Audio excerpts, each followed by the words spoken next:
ანადოლიძე პარტია, ანადოლიძე ხალხისთვის დამფუძნებელი და ლიდერი შემოგვიერთდა. მოგესალმებით გალბატონო ანა, მადლობა რომ მოხვედით. გამარჯობა, მადლობა ამ შესაძლებლობისთვის. გამარჯობა. პირველ რიგში ჩვენი ერთ-ერთი მთავარი თემა, ეგრეთ წოდებული კომისია, რომელსაც მე პირადად აღვიქვამ როგორც რუსეთის გამართლების და ოპოზიციის აკრძალვის კომისიას. წულუკიანის ეგრეთ წოდებულ კომისიაზეა საუბარი. დასკვნას ვიხილავთ როგორც გითხრეს სექტემბრისთვის, წიგნადაც კი გამოსცემენ, დაგვირდნენ. მანამდე პროკურატურაში გადაიგზავნება ეს დოკუმენტი და ახალი ფიგურანტები გამოჩნდება სხვადასხვა საქმეზე, ვის მიმართაც დაიწყება დევნა. რა მიზანი ჰქონდა ამ კომისიას და რა იქნება შემდგომი ნაბიჯები, რა მოლოდინი გაქვთ? ხო, სამარცხვინო კომისია, რომელმაც აბსოლუტურად სამარცხვინოდ დაიწყო თავისი მოღვაწეობა და დაასრულა, მაგრამ დაიწყო იმით, რომ მიადგა ქართულ ჯარს, ეს არ დაგვავიწყდეს, სადმე გაიაზრეს, რომ ამ თვითონვე ცეცხლს ნაუცახავდნენ იმ უკმაყოფილებაზე, რაც ისედაც არის ყველგან ჯარშიც და სამართალდამცავებშიც, მათ შორის იმ ვითარებით რაც არის, მე გაუხვიეს იქით მიადგნენ პოლიტიკოსებს. მე მინდა ვთქვა, რომ სამარცხვინო აქ ბევრი რამე არის. ჯერ ერთი დაახლოებით 7 თვე არის ეს ეგრეთ წოდებული პარლამენტარები ხელფასს იღებენ და მათ არ მიუღიათ არც ერთი არარეპრესიული კანონი კომისიაზე. ერთადერთი რასაც აკეთებენ, მიიღეს 30-მდე ცვლილება და კანონი რეპრესიული, ჯარიმები და აი ეს სავალდებულო ნარკოლოგიურში დაწვენა, არა, აი სუფთა საბჭოთა რეპრესიული კანონმდებლობა, მაგრამ აქ ისმის კითხვა. ისინი იღებენ 8-10,000 ლარ ხელფასს. იმისთვის უფრო მეცაც. ხო, უფრო მეცაც. თანამდებობის მიხედვით 14,000-მდეც კი არის. არაფრის თქვენ ნამდვილად, ესე იგი, არაფრის თქვენით სარიელი კომიტეტების თავმჯდომარეები არიან, არ ეწევიან კანონშემოქმედებით საქმიანობას. დავანებოთ თავი იმას, რომ არჩევნები მოიპაროთ, ხო, დაირქვეს პარლამენტარები, არა? კანონებს არ იღებენ და მეცესაც დავუმატოთ, ვერ დაწერეს დასკვნა. ესე იგი, თებერვლიდან, მარტიდან შეიქმნა ეს კომისია, ხო? დაახლოებით მარტიდან არსებობს.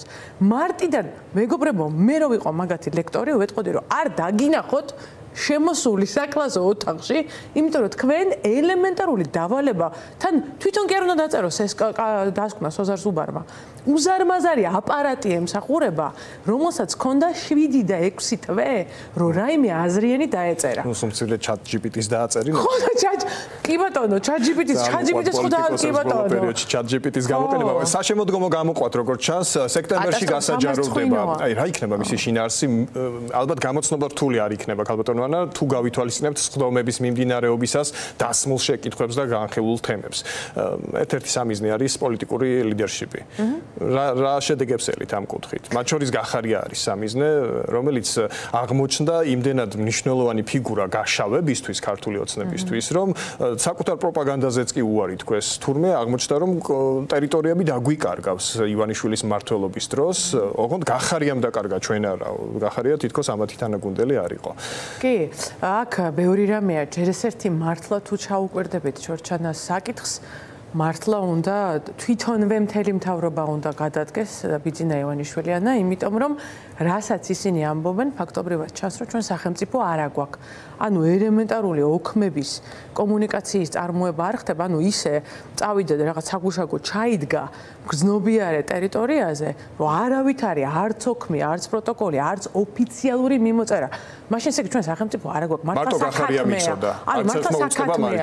ეს რომ მართალი იყოს, მაშინ მართლა ბიზნეს საკათმეა, მთელი სახელმწიფო და უნდა უგავიცი, მართლა უნდა გავიქცეთ აქედან რაც შეიძლება ჩქარა, იმიტომ რომ დაუცველები ვართ ყველანი. მაგრამ ეხლა აქ მეორეა გახარიაზე, ჩვენ მაინც უნდა შევხედოთ და დაველოდოთ, იმიტომ რომ პროკურატურამ დაიწყო გამოძიება, მაგრამ მისთვის ბრალი არ წაუყენებია. ეს ერთი, ანუ ის მოწმეცაც არ ყავთ დაბარებული, რაც დაძრავდა მექანიზმს მისი პასუხისმგებლობისა. საქმეზე დაიწყო გამოძიება, ბრალი არ წაუყენებია. ჩორჩანაც იყო გარკვეული პიარი და მას დართეს უფლება, მიუხედავად იმისა, რომ უფლება რო არ დაერთოთ, გახარია სხვა პოლიტიკოსებთან ერთად ამოყობდა თავს საპატიმროში, იმიტომ რომ ჩაითვლებოდა, რომ ის არ გამოცხადდა კომისიაზე. მე ამას ვარჩევ ახლა როგორც იურისტი. სხვებისგან განსხვავებით, ვინც დღეს საპატიმროშია, მას დართეს უფლება და ონლაინ ჩაერთო უცხოეთიდან. ეს ორი.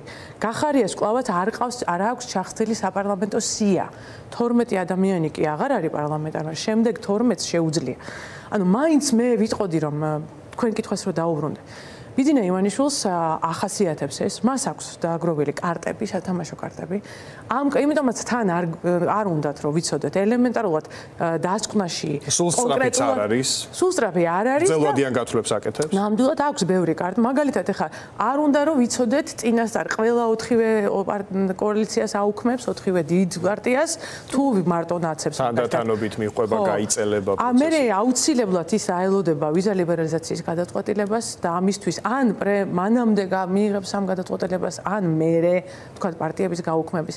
და აქ არის ორი ხაზი. დღეს ახლა არკმარა ხო ნუ ამ საქმურებმა რომ ჯერ თქვენს რომ ეს დავწერეთო ეს დასკვნაო, მე იმედიაო საგამოძიებო სტრუქტურები დაინტერესდებიან, ტრადიციულად მიდიან ამ ორი ხაზით. პარტიაზე ზეწოლა და პლუს პერსონალური პასუხისმგებლობა რომ შეგეშინდეს რომ პროკურატურის და ციხის. აქ ახლა თან ძალიან მნიშვნელოვანია რომ უნდა გავითვალისწინოთ რამდენად მის დღე-გეგმაში შეიძლება იყოს ახალი არჩევნების ჩატარება.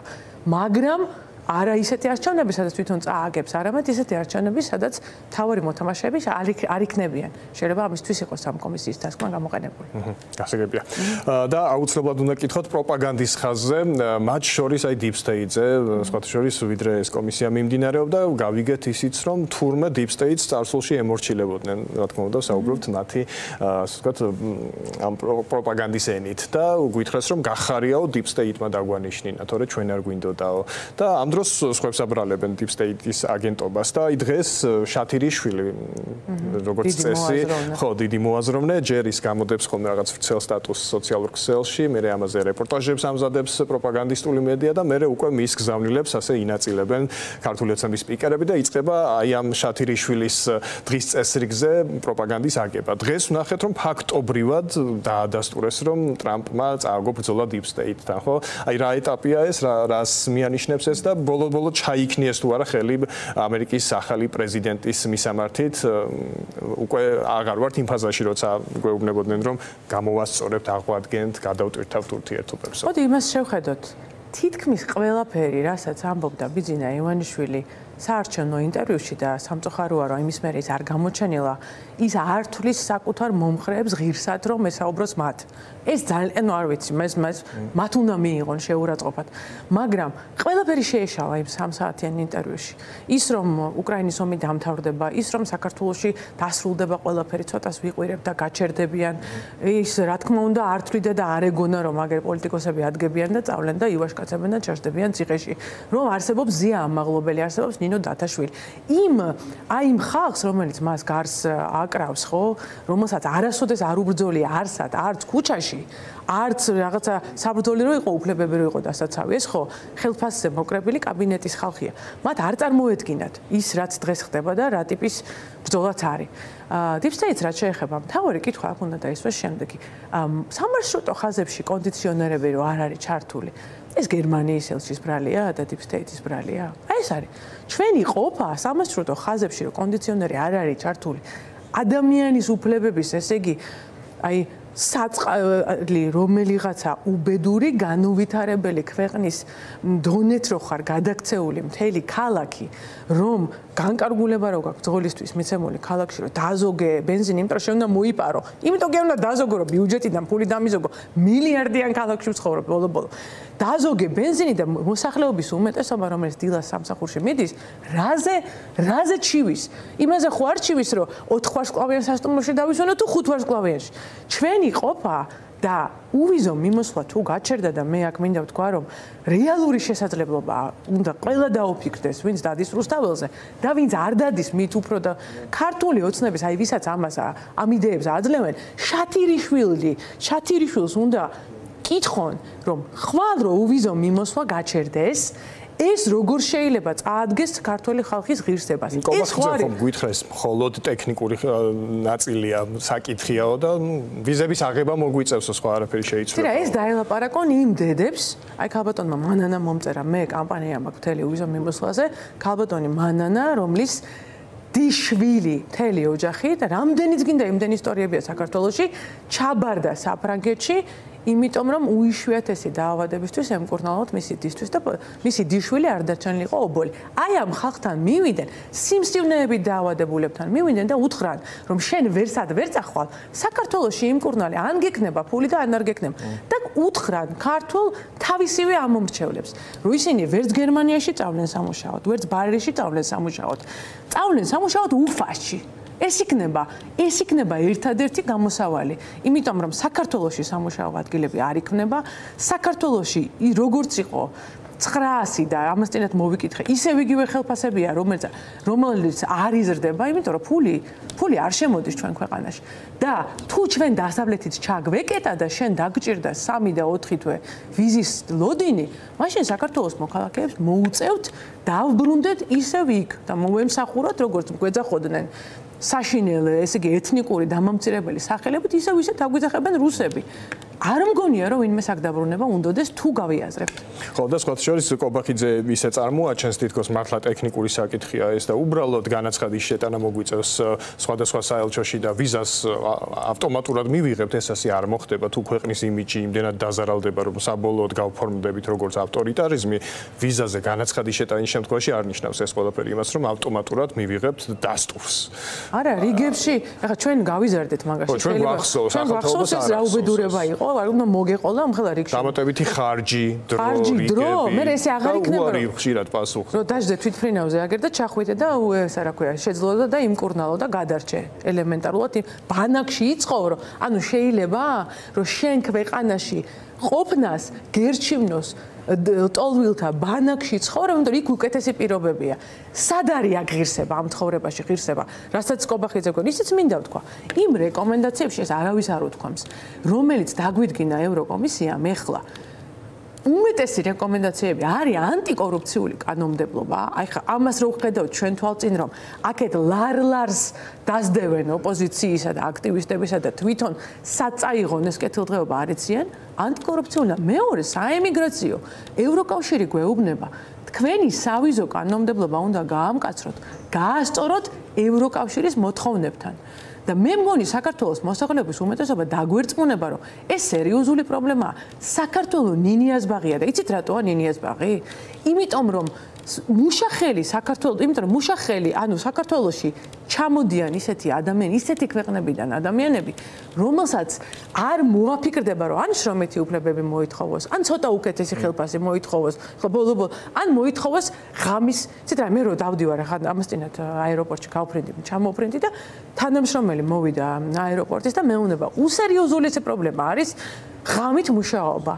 ადამიანები რომლებიც ღამე მუშაობენ, უნდა იღებდნენ ზეგანაკვეთურს, მერე დღე ისინი ვეღარ ცხოვრობენ, ხო? ჯანდაცვის საკითხი. ეს არაფერი მარაგულებელი არ არის. ხელისუფლებას ჩამოყავს ხალხი, რომელსაც არავითარი საშუალება არ აქვს, რომ რამე მოითხოვოს, ხო? აი ესეთი განკარგვის მასალაა.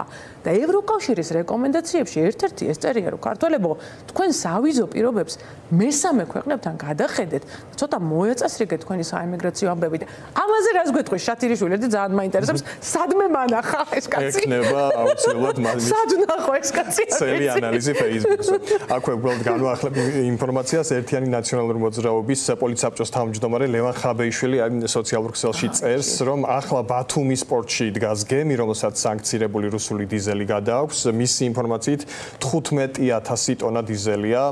ხაბეიშვილი ასევე წერს, რომ აღნიშნული ტვირთის მიღება და ალაგება სუსის ხელმძღვანელი ანდრე ოხანაშვილი აკონტროლებს. მოკლედ ინფორმაცია, რომელიც უბრალოდ განვაახლეთ ხაბეიშვილისგან ბოლო პერიოდში ვრცელდება სხვადასხვა სახის ცნობები, რომელიც შემდეგ როგორღაც დასტურდება. ალბათო ანა ჩვენ დღევანდელი გადაცემის დიდი ნაწილი დავუთმეთ მზია ამაღლობელს და ნინო დათაშვილის ირგვლივ განვითარებულ პროცესებს გავიხსენეთ საბჭოთა რეპრესიები. რომლის ერთ-ერთი მთავარი ფიგურანტი ამ შემთხვევაში სხვადასხვა დაწესებულებაში გადაყვანის ნებართვის გამცემი დავით მაღრაძე ვახსენეთ, ადამიანი, რომელიც საბჭოთა ეპოქიდან დღემდე თურმე თანამდებობაზეა და წერს ამ ბრძანებებს თუ ნებართვებს ისე როგორც მას მისცემენ, ასე ვთქვათ, მითითებას. თქვენი პოზიცია ამასთან დაკავშირებით რა მოლოდინი გაქვთ ისევ აი ამ ტყვეებთან მიმართებაში? არის რეჟიმი ახლა იმ მდგომარეობაში, რომ უბრალოდ საზოგადოების აზრს არ გაითვალისწინებს და მართლა საბჭოთა რეპრესიების მეთოდებით გააგრძელებს ოპონენტების და კრიტიკოსების წინააღმდეგ ბრძოლას.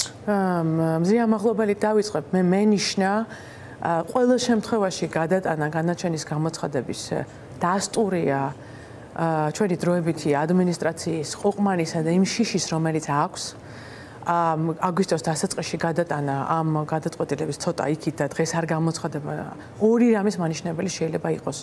ერთი ზევით მომწიფებული პოლიტიკური გადაწყვეტილება არ არის ჯერ და შესაბამისად განკარგულება გაცემული არ არის და ან მეორე უნდათ რომ ის რაც არის კამპანია დღეს მზია ამაღლობელის მხარდასაჭერად ცოტა იქნებ ჩაცხრეს აგვისტოს რაც უფრო აგვისტოში შევალთ შიგნით ანუ ეს ყველა შემთხვევაში ნიშნავს რიდი და გათვალისწინება რომ ამ აქ არის დიდი საზოგადოებრივი ინტერესი მათ შორის ოცნების ამომრჩევლების ძალიან დიდ ნაწილს მიაჩნია რომ პოლიტპატიმრები ყავს ქვეყანაში. ხო, ეს თვითონ კრებებიც ადასტურებს ამას. ხო, ნუ ექსში უნდა გამოცხადდეს გადაწყვეტილება. ხო, ნუ აქვე არის, მაგრამ დღეს ხო შეეძლოთ გამოეცხადებინათ. უფრო ალბათ ნიშნავს რომ არ არის მომწიფებული ზევიდან ნათქვამი მომწიფებული შეიძლება არის, მაგრამ გაცემული განკარგულება საბოლოოდ მწვანე ანთებული არის. არ არის ანიქით ანაკეთ და რაც შეეხება ნინო დათაშვილს მე მართლა არ მეგონა რომ ამას მოვესწრებოდით. პრინციპში უნდა გაგვეთვალისწინებინა, იმიტომ რომ ხა რუსულ ტრადიციებზე მიდის ყველაფერი, რასაც ხედავთ, უბრალოდ ეს კავკასიაა და ცოტა სხვა კონტექსტში მოქმედებენ ისინი, თორე მართლა არ მეგონა რომ ხელისუფლებას, რომელსაც ესე იგი 12 წელია ხელისუფლებაში არიან, გონებრივი ჯანმრთელობისთვის და ფსიქიატრიული ჯანმრთელობისთვის არაფერი არ გაუკეთებია. თვითონ ლევან იოსელიანსაც ერთ-ერთი პირველი ხო არაფერი არ გაუკეთებია და ერთ-ერთი პირველი რაც ქნა ფსიქიატრიულ დაწესებულებებზე განცხადება გააკეთა. აი ლევან იოსელიანსაც კი აქვს განცხადება გააკეთებული რომ ეს სფერო არის მიუხედავი საჭიროებს ყურადღებას, საჭიროებს რეფორმა. არაფერი. ეს არის როგორც პოლიტიკური ანგარიშსწორებისთვის გამოიყენება, ესაა ყველაზე მძიმე. ეს არის ახალი ეს მართლა ჩვენ საქართველოს ისტორიაში არ გვინახავს საბჭოთა ისტორიის შემდეგ. ხო, ნაზი შამანაური გაიქცევა. ნაზი შამანაურის შემდეგ, დიახ, არ გვინახავს, მე მგონი ყველანაირად უნდა ვიბრძოლოთ საერთაშორისო ორგანიზაციები, რაც არის. ეგრეთ წოდებული ექსპერტი, ვინც ნაზი შამანაურზე გასცა ეს დასკვნა, იგივე თანამდებობაზეა და იგივე პირი დავით მაღრაძე ნინო დათაშვილზე ახლა აპირებს, რომ გადაწყვეტილება მიიღოს. ეს კატასტროფაა, მაგრამ მე დარწმუნებული ვარ, აი აქ დიდი იმედი მაქვს მე სხვათა შორის სამედიცინო პროფესიის იმიტომ რომ ეს სამედიცინო პროფესია, რომლებიც ახლა წლების განმავლობაში მონაწილეობდა ამ ყველაფერში, ისეთი აღარ არის. ბევრად დამოუკიდებელია ჩვენი პროფესორები და შეიძლება დავით მაღრაძე და ეს ქვია ხო იპოვონ ამისთვის, მაგრამ ექიმები თავის სიტყვას დარწმუნებული ვარო იტყვიან. ძალიან დიდი მადლობა ქალბატონო ანა, ანა დოლიძე, პარტია ანა დოლიძე ხალხისთვის ლიდერი იყო ჩვენთან სტუდიაში.